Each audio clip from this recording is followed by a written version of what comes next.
Hola a todos, ¿cómo están? Nuevamente estamos de vuelta con nuestros videos y bueno, pues el día de hoy vamos a platicar de la práctica de control de cambios, una práctica muy común dentro de la gestión de servicios de TI. Y bueno, para poder entender esta práctica, lo primero que tenemos que entender que es un cambio. Y pues ITIL define un cambio como aquella adición, modificación o eliminación de cualquier componente o elemento que pueda afectar a un servicio, ¿sale? Todo aquello que se va a considerar un cambio, algo que quieras añadir, algo nuevo, algo que quieras modificar de algo existente, es un cambio. O inclusive el hecho de que quieras retirar algún elemento, componente o cualquier cosa que afecte el servicio, lo consideraremos un cambio, ¿sale? Por tal motivo, ITIL promueve la práctica de control de cambios con el propósito de tener un mayor número de cambios exitosos, ¿sale? A través de un flujo para poder comprender o atender los cambios, a través de una autoridad de cambio y a través del control de la calendarización de los cambios, ¿sale? Por eso ITIL promueve mucho esta práctica. Ahora, para poder continuar hay que entender también qué tipos de cambios existen. Según ITIL, podemos considerar tres tipos de cambios. Los cambios estándar son aquellos cambios preautorizados, aquellos cambios de bajo riesgo, aquellos cambios repetitivos, aquellos cambios que ya tenemos una solución definida, conocida, documentada y que solamente hay que hacerlo, ¿sale? Comúnmente los cambios estándar son considerados solicitudes de servicio. Por esa razón, un cambio estándar se gestiona a través de la práctica gestión de solicitudes de servicio, ¿sale? Podemos poner como ejemplo, pues el cambiar una contraseña, el agregar un usuario, el eliminar un usuario, editar el perfil del usuario, etc. Ese es un cambio estándar. También tenemos cambios de emergencia. ¿Cuáles son aquellos cambios de emergencia? Aquellos que deben de implementarse tan pronto como sea posible, debido a que nos va a ayudar a resolver un incidente. Comúnmente el cambio de emergencia está relacionado con la gestión de incidentes. Ya aquí tendríamos que ir nuevamente a esta práctica.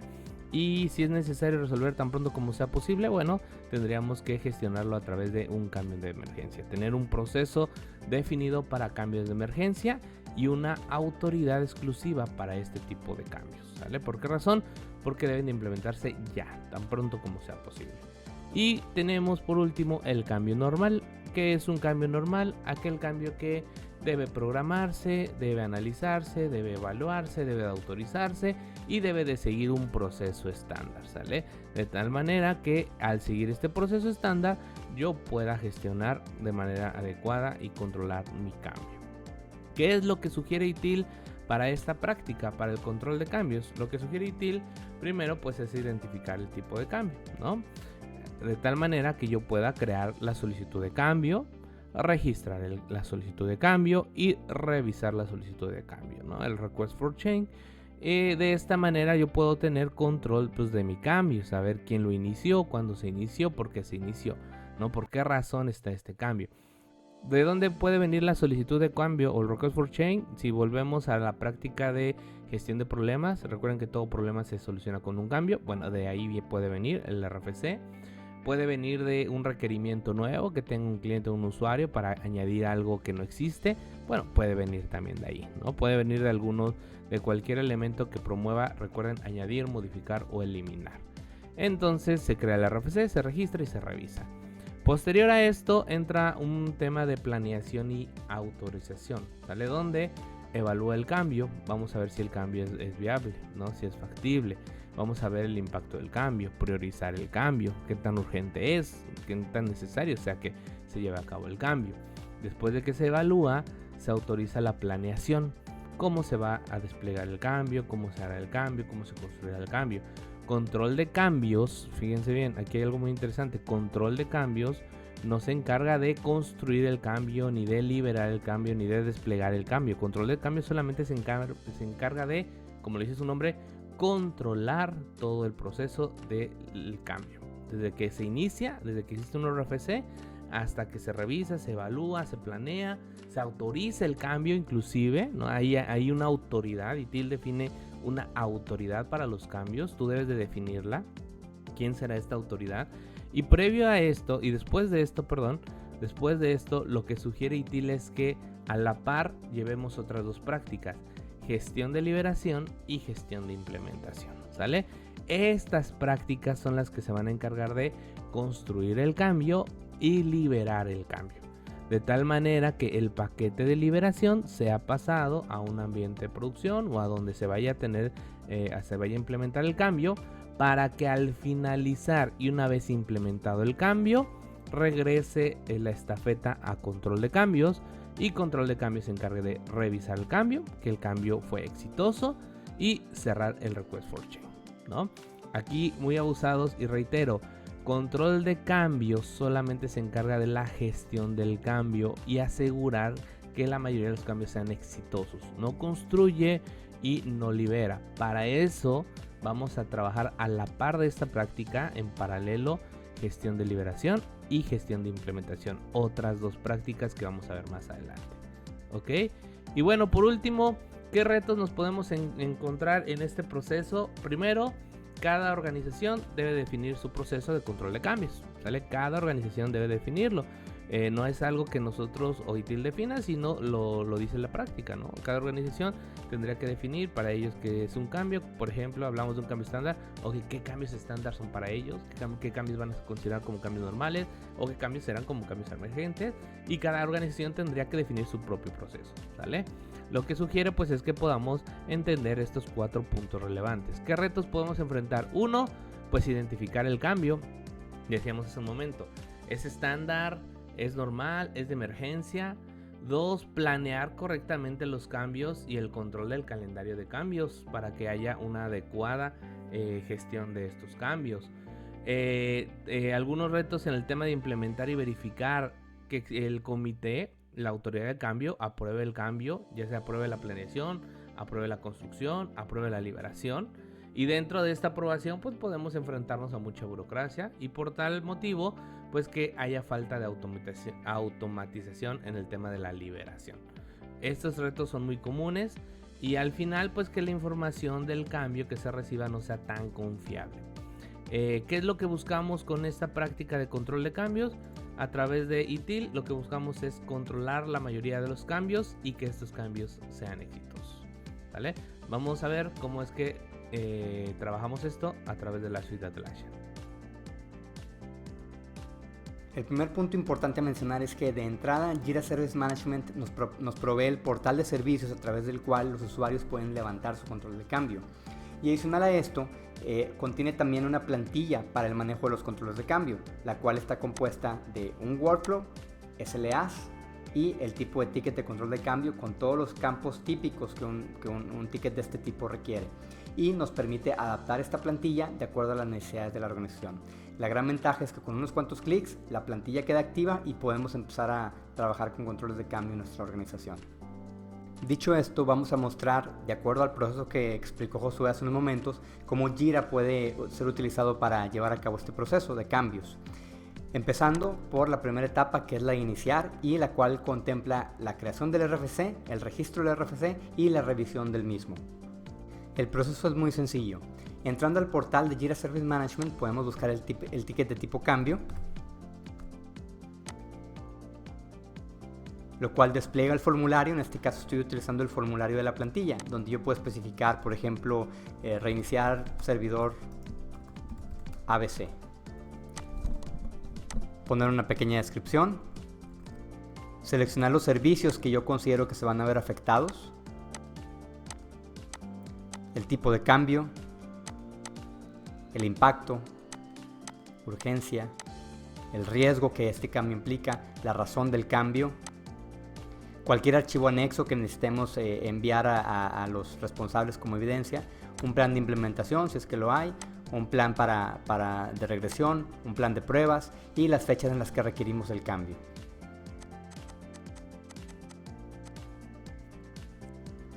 Y listo, con esto hemos levantado el ticket de control de cambios, el cual podemos ver que, de acuerdo a la plantilla que viene por default en Service Management, está ahorita en estatus de revisión. Dado que se ha creado el ticket, esto significa que el flujo de trabajo ya arrancó, lo cual puede disparar notificaciones. En este caso, dispararía una notificación para las personas o el equipo de personas encargado de atender los controles de cambio. Este equipo de personas o de agentes pueden ver una lista de tickets como la que estamos mostrando en pantalla y pueden tener un menú donde están agrupados por el tipo de ticket. En este caso el que nos interesa es el cambio. Aquí podemos ver que ya tenemos creado o registrado este ticket que acabamos de levantar. Y al entrar al ticket podemos ver toda la información que el usuario llenó, podemos ver los servicios impactados, el impacto que el usuario especificó, la urgencia, las fechas y demás. Con esto hemos cubierto la parte de iniciación. Ahora continuamos con la parte de planeación y autorización, compuesta por la evaluación del cambio, la planeación del cambio y la autorización del mismo. Lo primero es que el agente debe tomar el ticket de cambio y moverlo a el estatus de planeación. En este punto, el agente puede, por ejemplo, agregar a más personas al ticket para involucrarlas en esta planeación. Pueden ir dejando comentarios.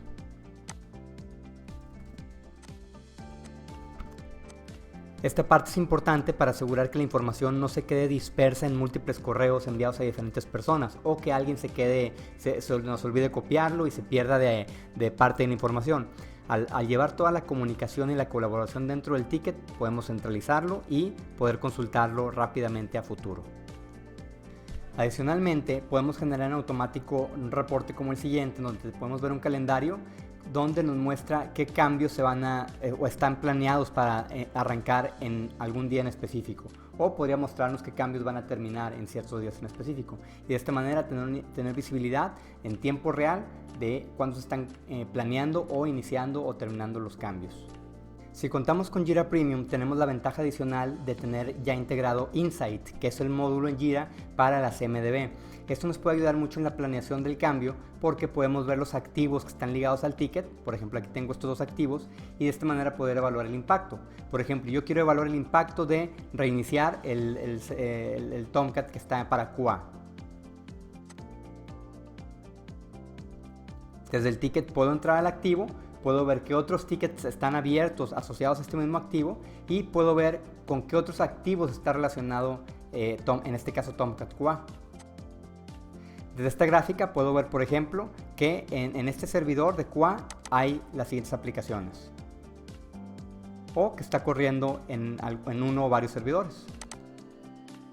En este caso, si yo lo voy a reiniciar, puedo aquí rápidamente detectar que voy a impactar estas 4 aplicaciones. Si yo selecciono una de las aplicaciones, puedo ver, por ejemplo, quién es el dueño. Y de esta manera poder planificar rápidamente el impacto, notificando e involucrando a las personas que deben estar al tanto del cambio que se realizará. Hablaremos más sobre Insight cuando lleguemos al video de la práctica del manejo de activos. Una vez que hemos planeado el cambio, podemos proceder a la fase de autorización. Aquí podemos seleccionar a los usuarios que requerimos que autoricen este ticket en particular. O bien, utilizando Jira Automation, podemos detectar o identificar a los aprobadores de acuerdo a las características del ticket. Por ejemplo, dependiendo de los servicios impactados, dependiendo de la urgencia, entre otra serie de cosas. Es decir, dependiendo de las características de cada campo del ticket, podemos detectar o determinar en automático quiénes deben de aprobar este ticket en específico. Los usuarios que hemos marcado como aprobadores recibirán un correo con un link que los llevará al ticket y podrán ver la pantalla con una opción como la siguiente. Desde aquí pueden hacer su aprobación.